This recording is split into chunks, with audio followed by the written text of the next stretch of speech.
Goalkeeper mkongwe wa Cabo Verde Vozinha, ambaye jina lake halisi ni Josima Diaz, amegeuka gumzo duniani baada ya kuiongoza nchi yake kupata sare ya kihistoria ya 0-0 dhidi ya Hispania katika mchezo wa Jumatatu hii wa Kombe la Dunia mwaka 2026 na kuvutia mamilioni ya followers wapya kwenye Instagram ndani ya saa chache tu.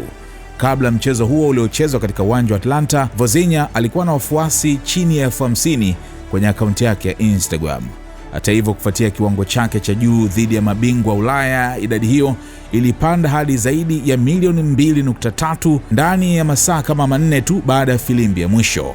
Hapa tunavyozungumza, followers wanazidi kuongezeka bila shaka mpaka atakapomaliza na ikapanda hii story. Pengine ukirefresh watakuwa wameongezeka kwa sababu wanaongezeka kwa kasi ya ajabu.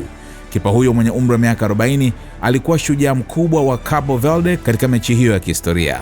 Alifanya save 7 dhidi ya mashuti 7 yaliyolenga lango lake, akifanikiwa kuzuia timu ya Hispania iliyokuwa na umiliki wa mpira wa 74% na mashuti 23 katika mchezo mzima. Kwa kiwango hicho, Vozinha alichaguliwa kuwa mchezaji bora wa mechi, huku akipata alama 8.8 katika tathmini za wataalamu wa soka.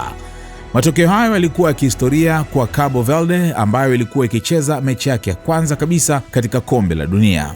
Licha ya tofauti kubwa ya ukubwa na uzoefu kati ya timu hizo mbili, Hispania ilishindwa kabisa kupata njia ya kumfunga golikipa huyo mkongwe. Baada ya mechi, Vozinha alishindwa kuzuia hisia zake na alionekana akilia kwa furaha. Tulifanya kazi kwa bidii sana kufikia ndoto hii. Hispania ni moja ya timu bora duniani, hivyo sare hii ni jambo kubwa kwetu. Tunapaswa kuendelea kufanya kazi zaidi, alisema. Aliongeza kuwa ameota maisha yake yote kucheza katika jukwaa la Kombe la Dunia na kwamba uzoefu wake ulimsaidia kuiongoza timu yake katika mechi hiyo muhimu.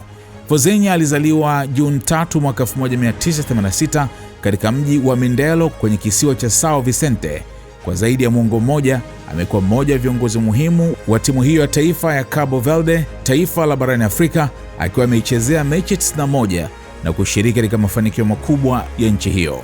Kwa sasa jina lake limeenea duniani kote, huku mashabiki wa soka wakimsifu kwa moja ya maonyesho bora zaidi ya ukipa yaliyowahi kuonekana katika Kombe la Dunia la hivi karibuni.